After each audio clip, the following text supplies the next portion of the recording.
ایک عورت تو اس کے مرد نے جو محب اہل بیت تھے کہا جا کر بی بی سے پوچھو کہ کیا ہم آپ کے محبوں میں ہیں. تو عورت آئی آ کے پوچھا کہ میرا مرد یہ پوچھ رہا ہے بی شوہر کہ کیا ہم آپ کے محبوں میں ہیں, آپ کے شیعوں میں ہیں. فرمایا دیکھو ہمارا اصل شیعہ تو وہ ہے جس میں 4 خصوصیات پائی جائیں, وہ حقیقی معنوں میں ہمارا شیعہ ہے. پوچھا کہ وہ کیا شرائط ہیں؟ فرمایا وہ ہم سے محبت کرتا ہو اور ہمارے دشمنوں سے بیزاری رکھتا ہو. تیسری چیز یہ کہ جس چیز کو ہم پسند کرتے ہیں ان کو پسند کرتا ہو, جس چیز سے ہم نفرت کرتے ہیں اس چیز کو چھوڑ دیتا ہو. اگر ہے یہ معنی تو ہمارا شیعہ ہے. وہ عورت گئی جا کے شوہر کو بتایا, اور یہ اسے میرے علماء نے کہا کہ مومن کی پہچان ہے. یہ سننا تھا کہ وہ تو بے قرار ہو گیا.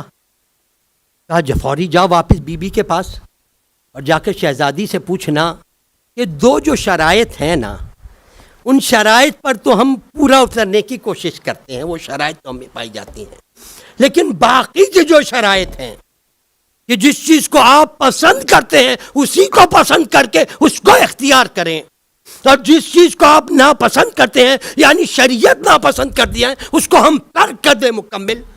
ہم کوشش تو کرتے ہیں مگر مکمل عمل نہیں کر سکتے. تو کیا ہم آپ کے شیعوں میں نہیں ہیں؟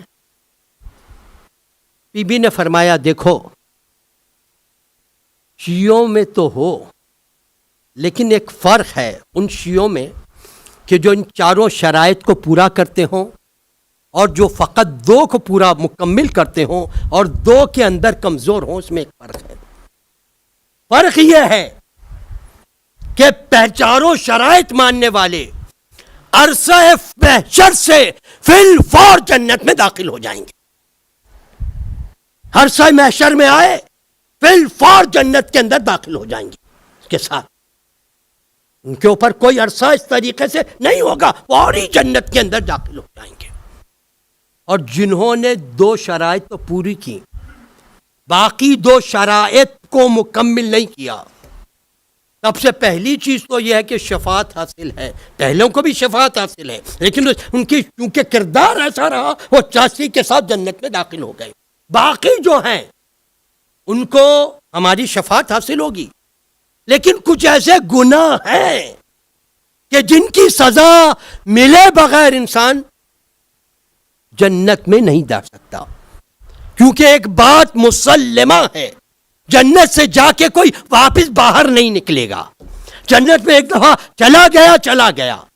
اور جنت میں جانے کی شرط یہ ہے کہ مکمل طور پر پاک و صاف ہونا چاہیے, ذرا سا بھی دھبا نہ ہو گناہ کا. اور یہاں پر ایک چیز جس کے لیے علماء نے خاص تاکید کی ہے کہ انسان کی غفلت کی وجہ سے کوئی گناہ ہو جائے وہ قابل معافی ہو سکتے ہیں, لیکن اگر خدا نہ خواستہ سرکشی کی وجہ سے کوئی گناہ ہوا ہو وہ بہت سخت معاملہ ہے مومن.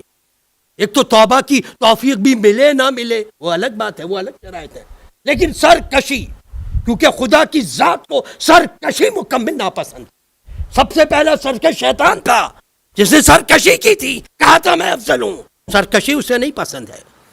تو سرکشی اگر کوئی گناہ کر رہا ہے, سرکشی کی کیا ایک احتیاط کے ساتھ مثال دوں. سرکشی کی ایک مثال جو بہت زیادہ ہو جاتی ہے, اپنے لیے بھی آپ کے بھی نصیحت. صبح کو آنکھ کھل گئی, پتہ چلا نماز کا وقت ہے, نماز ادا کرنی ہے, واجب ہے, کسی طور پر بھی قضا کر ہی نہیں سکتے آپ, ہر حالت میں آپ کو ادا کرنی ہے. ارے چھوڑو ہم قضا کر کے پڑھ لیں گے, کیا جاتا ہے. نعوذ باللہ, کہیں یہ سرکشی کے میں عمل نہ آ جائے. کیونکہ غفلت کیا ہے کہ انسان بھول جائے نہیں بھی اٹھتا ہوں پھر آنکھ نہیں کھلے, وہ غفلت ہو سکتی ہے. لیکن جہاں پر اٹھ گئے, مکمل طور پر جاگ گئے, پتہ ہے نماز کا وقت ہے, ہر حکم سے واقف ہے, اس کے باوجود نماز کو ترک کر دینا, یہ منزل سرکشی کی ہو سکتی. تو ایسے ہی منزل پر جہاں سرکشی کی منزل آ جائے, بہت ساری ایسی چیزیں ہیں. تو جب تک مکمل طور پر انسان کا حساب صاف نہ ہو، یعنی مکمل طور پر دھبے صاف ہو کر بالکل مکاریہ نہ ہو جائے، اس وقت تک نہیں جا سکتے، اس وقت تک نہیں جا سکتے۔ تو کچھ ایسے ہوں گے کہ جن میں جنت میں جانے سے پہلے جہنم کا عذاب کچھ دن برداشت کرنا پڑے گا، جہنم میں کچھ دن رہنا پڑے گا۔ لیکن یہاں پر جو بات بی بی نے کہی وہ ہم سب کے لیے کافی ہے کہ کیا میں اپنے آپ سے کہوں میں ایسا کوئی عمل کروں جو بی بی کی تکلیف کا سبب بن جائے، میں کوئی ایسا عمل کروں جس سے بی بی غمزدہ ہو جائیں۔ بی بی نے کیا فرمایا؟ مگر یاد رکھو جب تک میرا ایک بھی محب جنت میں جانے سے باقی رہے گا، فاطمہ زہرا دروازے جنت پر کھڑی رہے گی۔ فاطمہ زہرا دروازے جنت پر کھڑی ہے۔ اللہ کے رسول آئے، بی بی جنت میں چلو، علی مرتضیٰ آئے، بی بی جنت میں چلو، حسنین آئے، بی بی اماں جنت میں چلو، اولاد طاہرین آئی نہیں، بی بی کھڑی ہوئی ہے جنت کے باہر، انتظار کر رہی ہے کس کا؟ وہ محب جو اپنی سزا کاٹ رہا ہے، اس کی سزا مکمل ہو جائے، اس کو اجازت مل جائے جنت میں داخلی ہونے کی، تو پھر فاطمہ زہرا جنت میں داخل ہوں گی۔